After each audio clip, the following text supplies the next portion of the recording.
인생을 바꿔줄 정도로 아주 강력한 독서법을 오늘 아주 자세히 알려드리도록 하겠습니다.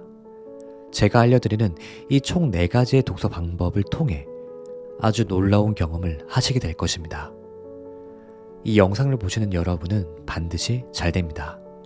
당신은 잘 될 수밖에 없는 운명을 가졌기 때문입니다. 절대 잊지 마세요. 자, 여러분은 한 달에 책을 몇 권 정도 읽으시나요? 1권 아니면 2권, 5권, 사람마다 모두 다르겠죠. 저 인생 닥터는 한 달에 약 30권의 책을 읽습니다. 30권? 아마 많은 분들이 조금 놀라셨을 듯 합니다. 30권이면 거의 하루에 1권꼴로 읽어야 가능한 수치니까요. 어떤 책이느냐에 따라 다르겠지만요. 책 1권을 읽을 때 상당한 시간이 소요되곤 합니다. 저는 유튜브뿐만 아니라 여러 가지 사업들을 하고 있기 때문에 시간이 상당히 빠듯한데요. 그럼에도 한 달에 30권을 읽을 수 있는 이유는 바로 저만의 독서법 덕분입니다. 아니, 과연 어떤 독서법일까요? 그야말로 시간 대비 효율성을 완전히 극대화시키는 독서법이라 할 수 있습니다. 지금부터 인생 닥터만의 독서법에 대해 하나씩 알려드릴게요. 첫 번째, 목차를 꼼꼼히 읽습니다. 저는 절대로 목차를 가볍게 보지 않습니다. 목차에는 책에 대한 모든 내용들이 집약되어 있기 때문입니다. 목차를 꼼꼼히 읽어보는 것만으로도 이 책이 어떤 것을 나에게 알려줄지, 이 책이 어떤 방향으로 나아갈지, 어떤 영감을 보내줄지에 대해 미리 알 수 있습니다. 이뿐만 아니라 목차를 자세히 읽는 것만으로도 해당 책에 대한 전반적인 이해도가 크게 올라가요. 내가 가고 싶은 곳에 대한 지도를 미리 보는 것과 같습니다. 그렇게 저는 읽을 책을 고를 때에도 이 목차를 가장 유심히 보곤 합니다. 목차만 제대로 읽어도 대략적으로 이 책의 중요 내용이 보이기에 이 책을 고를지 말지 좋은 판단 기준이 되어줍니다. 그리고 이런 나름의 기준을 통해 좋은 책을 선별할 수 있기에 좋은 책을 빠르게 고르고 안 좋은 책을 보지 않음으로써 자칫하면 낭비될 수 있는 시간들을 많이 아껴줍니다.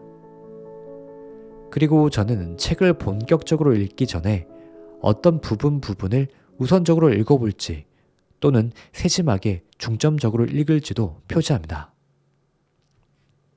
추가로 크게 읽지 않아도 될 부분은 X자로 조그맣게 표시해 놓곤 하죠. 그렇게 중요 표시한 부분부터 읽어 나가고요. X 표시로 한 부분은 굳이 안 읽어도 되는 부분이니 바로 지나가곤 합니다. 그렇게 해보니 중요한 부분에 더 집중하면서 시간을 최대한 아낄 수 있게 되었습니다. 그야말로 일석이조라 할 수 있는 것이죠.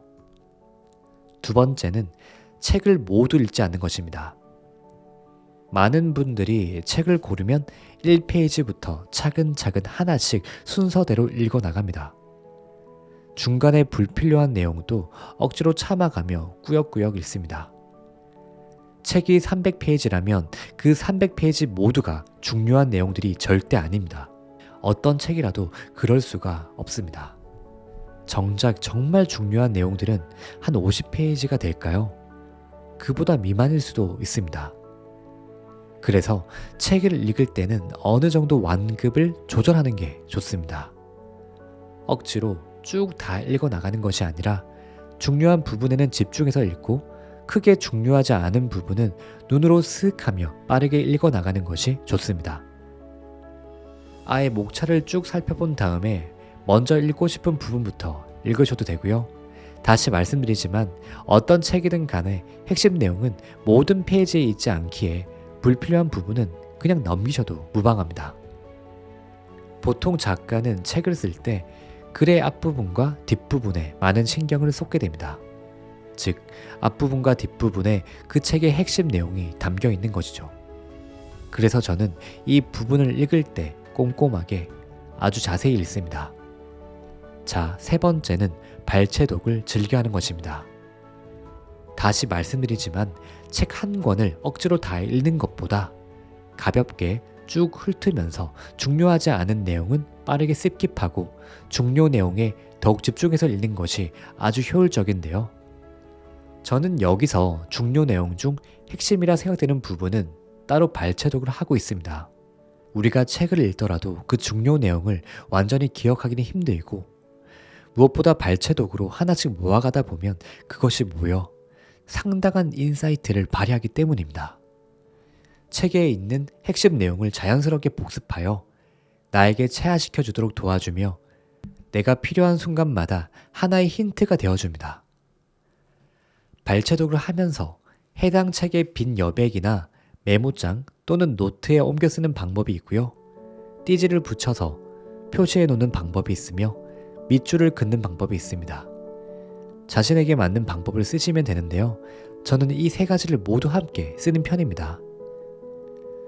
저는 종이의 질감과 책을 넘길 때 그만의 감성이 좋아서 종이책을 즐겨 읽는 편인데 어느 날 전자책을 선물 받고 읽어보니 발췌독을 하기가 너무나 편하다는 장점이 있었습니다.